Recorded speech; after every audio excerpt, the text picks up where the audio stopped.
Salut à tous, aujourd'hui on va pousser au max la GeForce 8600 GT, graphique de 2010 à peu près, 2009-2010. Nous allons la pousser aussi haut qu'elle le peut, pour voir si c'est possible encore de l'utiliser en 2026.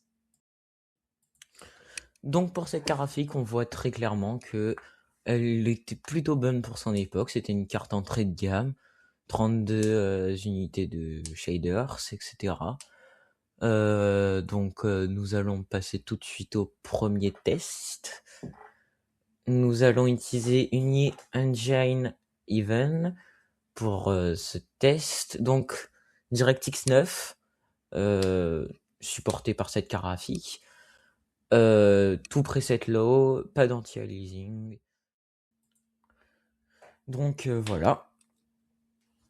Alors, du coup, donc pour ce benchmark, on peut observer pas mal de micro-freeze, des FPS assez bas quand même, en moyenne 16 FPS, des températures pouvant atteindre 74 degrés. Donc on va augmenter la vitesse des ventilateurs, on va la mettre au maximum pour pouvoir éviter cette surchauffe. Donc la voici au maximum et on va relancer le benchmark.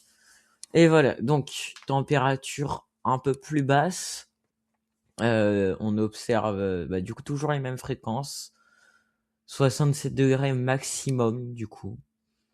Maintenant c'est parti pour une première étape d'overclocking que je vais vous faire tout de suite. Ah, un petit message. Alors, donc on va mettre plus 15 MHz sur la mémoire et sur les cœurs pour aller petit à petit. Donc voilà, maintenant c'est fait, on valide et on va pouvoir relancer. Donc ça charge et voilà. Donc là, on n'observe pas de vraies différences visibles, à part les FPS qui peuvent atteindre sur certaines scènes 20 alors qu'elles étaient à 19. Alors oui, j'ai eu un crash, malheureusement j'ai poussé un peu trop loin. Je suis allé à 575 pour la VRAM, c'était beaucoup trop. Donc voilà, avec les fréquences finales, du coup, 620 pour le cœur et 550 pour la VRAM. Et donc, on va regarder quand même sur GPU-Z pour essayer de voir un peu les températures et tout. Alors, ça change. Ouais, ça change pas grand chose par rapport à MSI Afterburner. Peut-être un peu mieux graphique, peut-être un peu plus de graphique et tout. Donc voilà, on voit quand même des FPS un peu plus haut. 24 sur des scènes où avant on avait 19 au tout début. Et 18 sur la première scène qui était à 14. Donc un petit benchmark, toujours en 720p. Les températures frôlent les 73 degrés. Ne les atteignent pas. Ça c'est bien. C'est vrai que ce benchmark est quand même plutôt bien fait. Plutôt joli. Bon, attendons la fin de ce benchmark. Alors, 21e scène.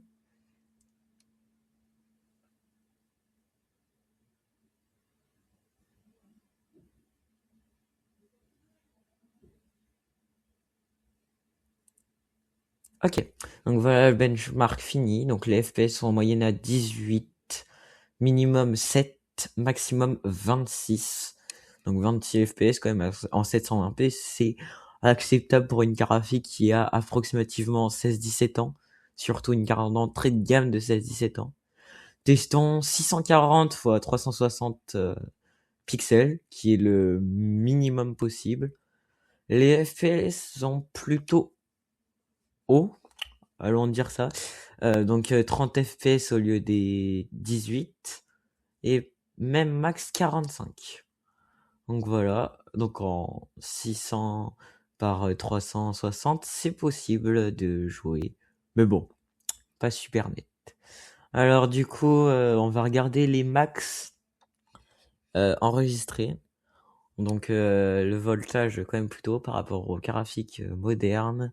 Fréquence, elles ont bien atteint leur fréquence boost. Et la température maximum a été de 72 degrés, comme on l'a vu tout à l'heure pendant le gros benchmark. Euh, donc voilà. J'ai trouvé que c'était plutôt bien quand même pour une ancienne graphique.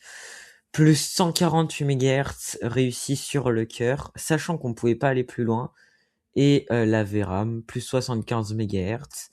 J'ai estimé à environ plus 15 à plus 30% de performance sur les FPS. Voilà. Je vous remercie d'avoir regardé cette vidéo. N'oubliez pas de vous abonner.